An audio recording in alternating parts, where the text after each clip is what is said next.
Hi there, and welcome to a brief presentation on the Bonneville Flood. The Bonneville Flood is this amazing geologic story that took place about 17,000 to 18,000 years ago in the western United States. And unfortunately, there's not a lot of good information to the general public that's available. And so I thought I'd put together a very simple presentation with some simple graphics and pictures, a little bit of Google Earth fly through to explain the complete story, or as much as I can relate to you, about the Bonneville Flood. It's really quite a remarkable tale of, and it really has shaped the landscape that we have throughout much of not only northern Utah, but also southern Idaho and even beyond. And so again, this mega flood, this huge catastrophic flooding event that occurred again 17 to 18,000 years ago. And the story of the Bonneville Flood really begins with the story of a lake, and this lake is called Lake Bonneville.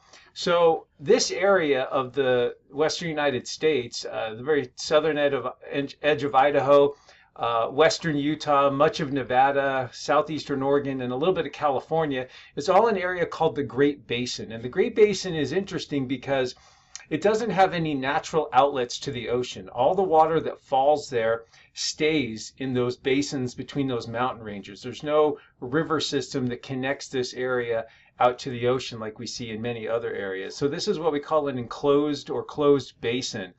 And about 30 to 20,000 years ago, the climate was much cooler and wetter than it is today. And so this region actually formed a series of large freshwater lakes in these basins between the mountain ranges. And the largest of all these lakes, one as big as one of the Great Lakes today, was Lake Bonneville, which actually stretched into Nevada, into southwestern Utah, and northward into Idaho. These lakes in this basin, what we call pluvial lakes, they would have fluctuated in terms of their size with temperature and precipitation patterns. So for example, if there was higher amounts of rainfall and snowmelt, then the lake levels would rise. If you combine that also with cooler temperatures, so there's less evaporation, then they would rise maybe even more so.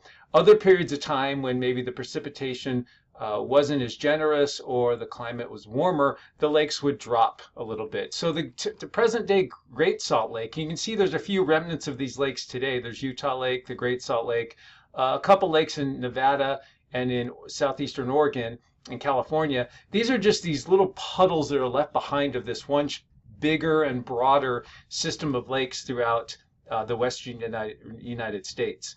And how do we know these lakes were there? Well, one thing we can see when we go into these basins where these lakes existed is we see really pronounced shorelines. And so these are two images from northern Utah near the Great Salt Lake. But these shorelines, these benches up on the hills and mountains around there, indicate the lake level at other times in the past. And so the way these shorelines form is you've got this massive lake, you get weather systems that produce strong winds, and the winds will actually push the water ahead of it, just like waves in the ocean.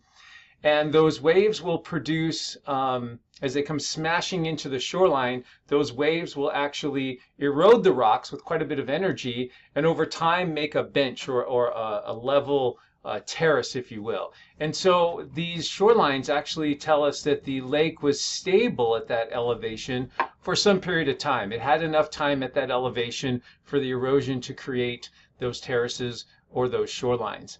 And so that's some of the evidence we have of Lake Bonneville. And we know that Lake Bonneville at its maximum, and that's this higher shoreline you can see in this top image here, was about 5,200 feet in elevation. The lower one here, the more prominent one, this is called the Provo level. This is about 4,800 feet. So these two shorelines are separated by about 4,800 vertical feet of elevation. And so the next part of the story is to look at the Bear River. The Bear River is a river system that drains off the north side of the Uinta Mountains. The Uinta Mountains here in eastern Utah are very large. It's the largest mountain range in Utah in terms of elevation. A large mountain range that trends east to west. During the Pleistocene, so 30, 40, 50,000 years ago, this mountain range had large glaciers in it, and so the climate was a lot cooler and a lot wetter. And this river system was pretty formidable. It had a pretty large drainage basin, and you can see the path of the Bear River flowing through Wyoming, right near the Wyoming-Utah border, up along the Wyoming-Idaho border. And then as it cuts into southeastern Idaho, this river used to flow into the Snake River. It was a tributary to the Snake River. And one interesting little fact related to that is they've actually done DNA studies on fish populations in the Bear River and the Snake River and found out that they had common ancestry. So these river systems are related. And so the geologists had kind of figured that out already, but some of that evidence was actually verified and supported by some of the biological studies that were done as well. So this is the Bear River flowing northwestward. Another little river system that joins it is the Portneuf River, flowing past what today is the present-day Pocatello, city Pocatello, Idaho, and then into the Snake River, and then out to the west, eventually joining the Columbia River. Well, an interesting event happened about 55,000 years ago, and that was that there was an eruption. So this area has volcanic eruptions that occur from time to time. We can see the more recent eruptions here in the Snake River Plain at places like Craters of the Moon.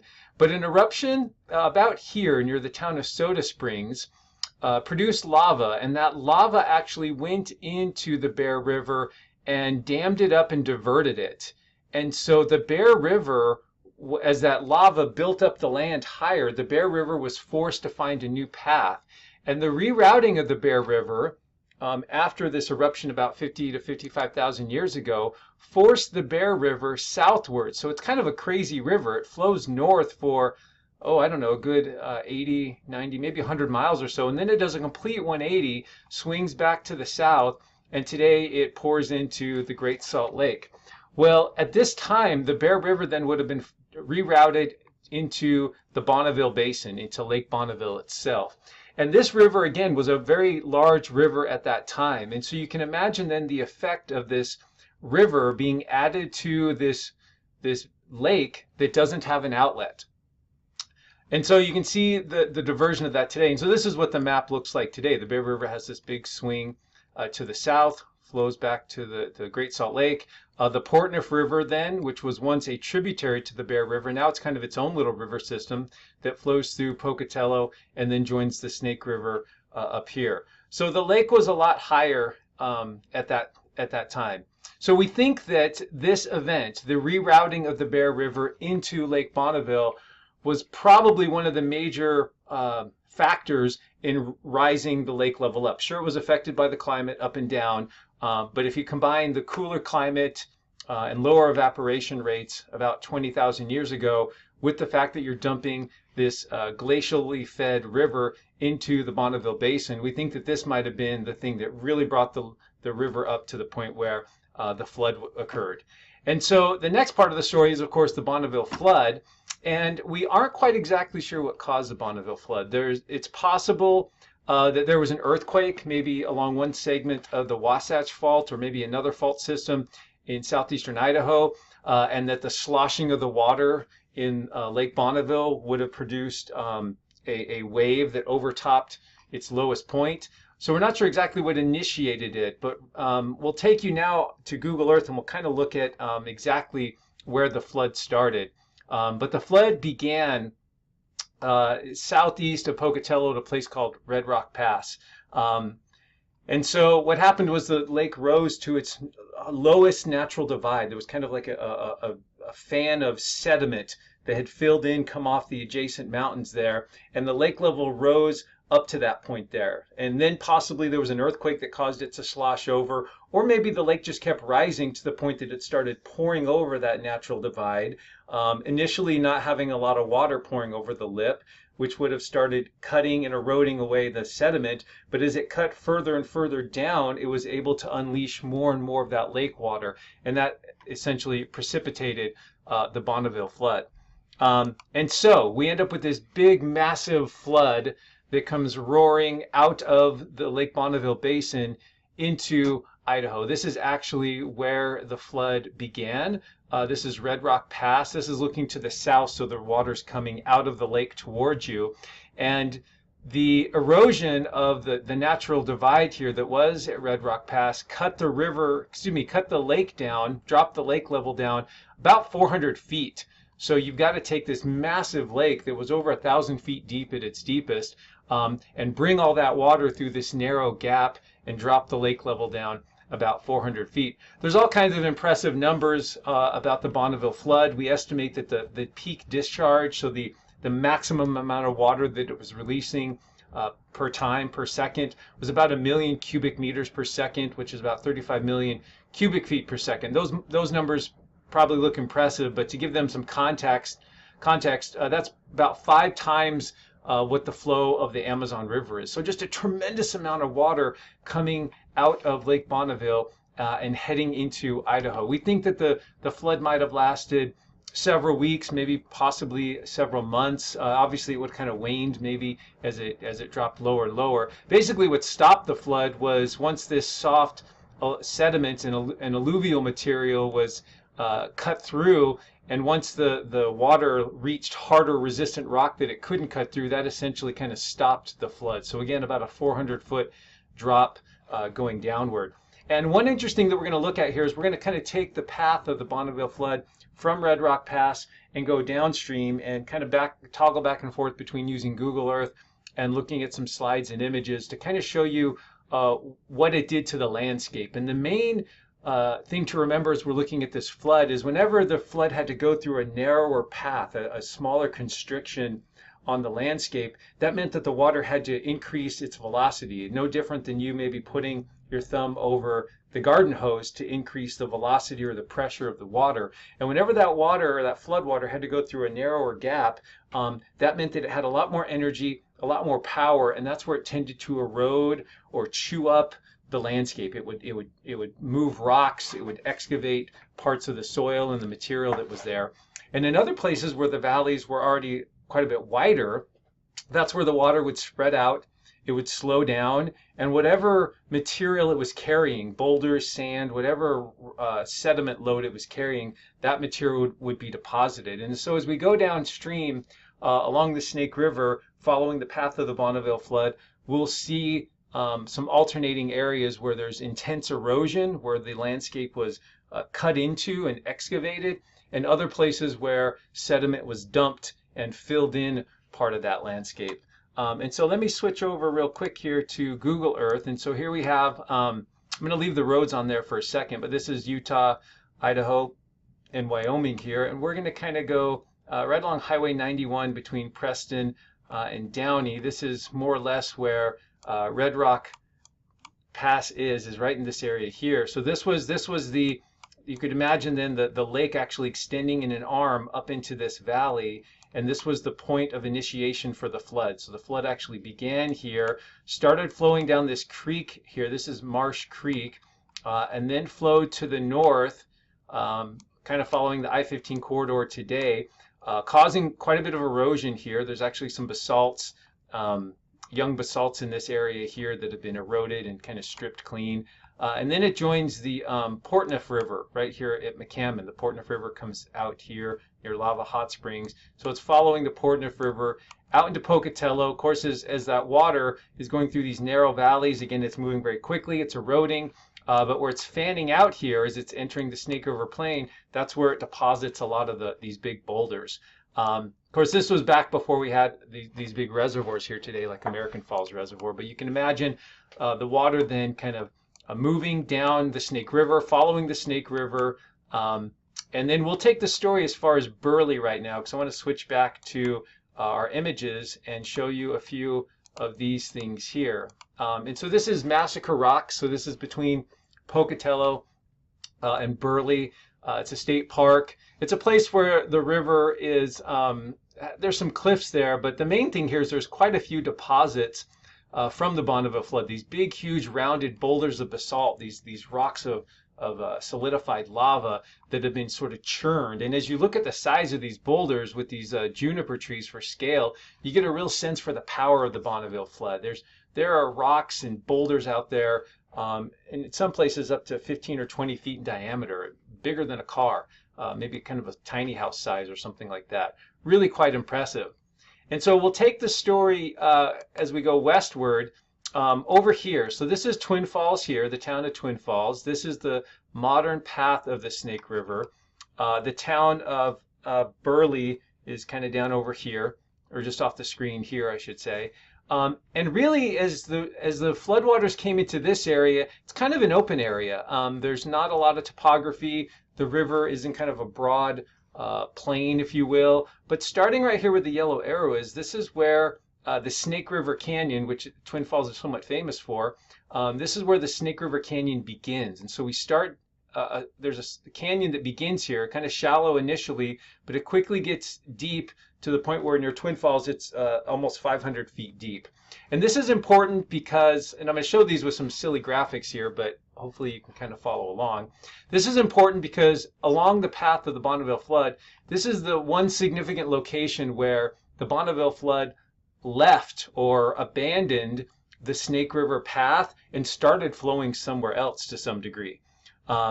And so what we can see here additionally, and we'll spend some time looking at this, is you can see actually a tract of land. You can see all the agriculture going on here, all the green squares and circles where farming is taking place.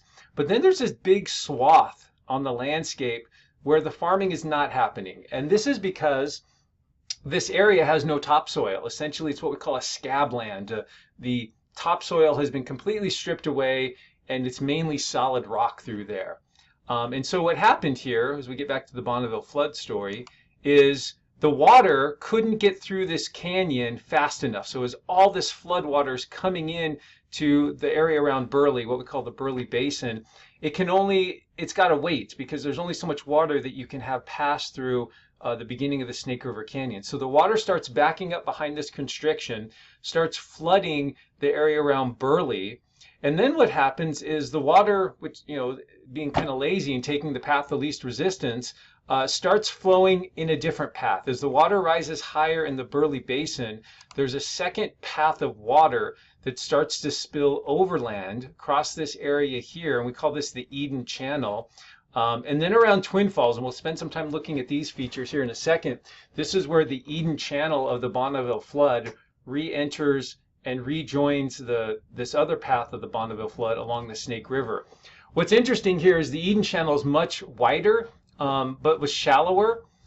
We also estimate that 60 to 70% of the floodwaters went through the Eden Channel. And as that water is moving through there, maybe 30, 40 miles an hour, it's stripping away the topsoil, it's stripping down any vegetation that's in the way, and it's starting to cut and erode into the solid rock below, especially where it starts to drop into the Snake River Canyon around Twin Falls over here. And so we'll spend a couple minutes here kind of looking at the tremendous erosional features right around Twin Falls. This is where some of the more spectacular features from the Bonneville Flood are best exposed. Here's one more diagram, a much nicer diagram than the one I put together, but this kind of shows the same thing with the Bonneville Flood coming into the Burley area, the flooding along the Snake River, so the flood path along the Snake River, but then the secondary channel along this overland channel, what we call the Eden Channel, flowing to the north and then rejoining the Snake River Canyon and the Snake River over here near Twin Falls. You might wonder why this area wasn't flooded, and there's actually a couple of prominent high points there, not so prominent, but subtle high points on the landscape. These are actually old shield volcanoes, and these are high enough that they were not inundated by the floodwater. So the floodwater was occupying the lowest path as it was moving to the west. So kind of a cool little view there. And if we kind of go back again to Google Earth and kind of zoom in a little closer, so now we'll kind of come over here, follow that channel. We'll turn the roads off for a second because they're a little more distracting, but we can see that path of scabland, that area where the Bonneville Flood north lobe or channel rejoined the Snake River down here. And if we kind of come in here close, you can see this scabland type topography that we've talked about, that there's not a lot growing on it. You can see the bare rock it's been stripped down. We'll go ahead and switch our view a little bit here so we can kind of look westward along the path of the Snake River. And you can imagine then this path of water, and this is in some places I think 3 or 4 or 5 miles wide, moving across this landscape, again cutting away all the topsoil. And then as it starts to drop, as it starts to flow over and lose elevation as it goes into the Snake River, that's where you get a lot more downcutting of the water. And so it starts to form some of the familiar landmarks around the Twin Falls area, like Vineyard Lake. This here is Devil's Corral. So all these little kind of amphitheaters, these horseshoe-shaped canyons that are just dry, these cataracts, these were all carved out by the Bonneville Flood. So we can kind of stay here along the Snake River. We're at Devil's Corral.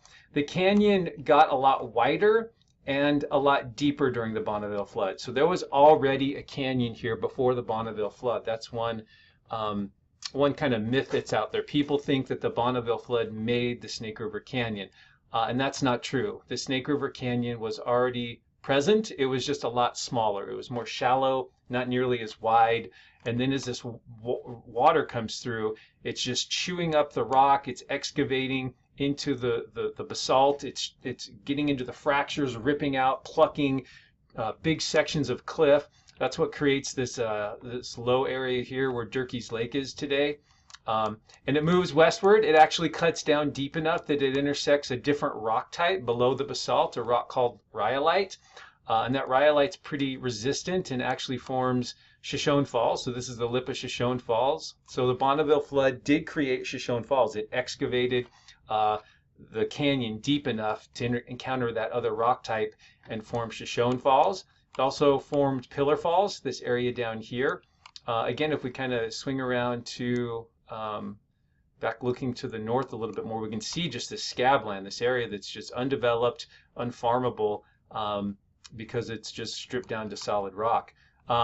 Really cool. By the Prime Bridge is a really great little kind of plunge pool bowl. So you can imagine as the water is like pouring back into the Snake River Canyon, it's swirling, just intense eddies and hydraulics and vortices that are excavating some of these incredible features here, including this is Blue Lake's Alcove here. So this is the little kind of horseshoe box canyon that was excavated by the Bonneville Flood.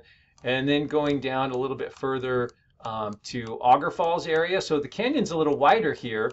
And if you kind of get down on the landscape here, we can see that there's some big boulders down here. There's actually a field of boulders down at the bottom of the canyon. And these boulders were all deposited by the Bonneville Flood. So you can actually see these boulder bars strewn across the valley floor where the Bonneville Flood came through. There's actually a secondary channel over here, what we call a paleo channel, that was gouged out by the Bonneville Flood. The Snake River was undoubtedly kind of diverted a little bit from where it originally was. It might have been somewhere else in its canyon, but at the present time it's over here on the north side. And on as we go downstream. But this part around Twin Falls is really quite spectacular because you get the combined flow from the floodwaters down the Snake River and the floodwaters in this Eden Channel combining together and just churning up and chewing up the rock and creating some of the spectacular landscapes and scenery right around Twin Falls. Okay, so we'll quickly just kind of look at the map and then go back to a couple slides. So the floodwaters would have come through there down towards Buell and Hagerman. The valleys are a little bit wider there, so mainly lots of deposition. Pretty wide area also around Bliss and King Hill and Glens Ferry, so mainly big boulders being deposited there as well. And then we'll follow some slides here, but we'll take the story to Bruno Sand Dunes. We'll go a little bit further west through the Swan Falls area, and then we'll end up south of Boise area here at a place called Celebration Park. So let me switch back over to the slides and we'll kind of wrap up our story here with hopefully some impressive images of the Bonneville Flood. So here's the view from the interstate near King Hill, and again you can see these big rounded boulders just strewn across the landscape. We actually have a formal geologic name for these boulders. They're called melon gravels, and the name, kind of a weird name, the name actually comes from this sign, which is actually still present along Old Highway 30 near King Hill. The front of the sign, the other side of the sign is for a gas station, but it's set up in this field where there's all these rounded Bonneville Flood boulders that were deposited by the flood, And then someone put up this funny sign many years ago: petrified watermelons, take one home to your mother-in-law. So again, that's where the name melon gravels comes from. Around Bruno sand dunes, the water actually kind of swirled around in a basin there before the dunes were created. And you can actually, in some places in the dune field, so this kind of grayer material here is all the windblown sand from the Bruno sand dunes. But in places you can see these lighter, more beige outcrops. And if you look at them up close, you can actually see these kind of wavy ripple marks. This is where some of the water was kind of sloshing around in this basin during the Bonneville Flood. This is where it was much broader, wasn't dropping the big rocks, but was more just swirling around with silt and sand, making these nice little kind of slack water deposits at Bruno sand dunes.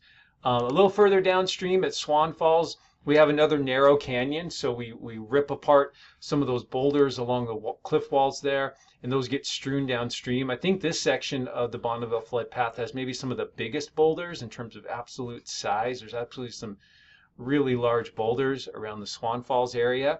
A little bit further downstream, the canyon widens out, and so a lot of those boulders ripped out of the walls at Swan Falls were deposited around Celebration Park. This is a county park south of the Boise area.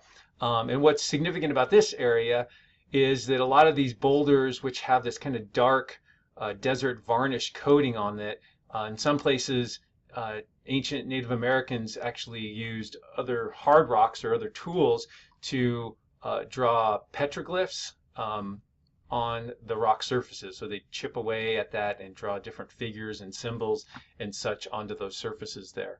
But here's another kind of view at Celebration Park. What we can see here as we kind of look to the, I guess that's the southwest, is you can actually see by the orientation of all these boulders which way the water was moving. So in this case, the water was moving from your left to right, and you can see a lot of the boulders are kind of laid on end, or kind of like dominoes, what we call imbrication, with a gentle kind of upstream side and a more steep downstream side. These things would have just been sandblasted and knocked together. That would have made them more rounded as they move downstream. And last but not least, just one of the big boulders down there at Celebration Park. This one's maybe like 15 feet in diameter or something like that, just immense. So really amazing story, the Bonneville Flood. A huge modifier of the landscapes of southern Idaho. Just a tremendously cool event that took place in our state's history, and one that I just don't think is out there enough. So I'm hoping this video helps people understand and appreciate it a little bit more. So thanks for watching.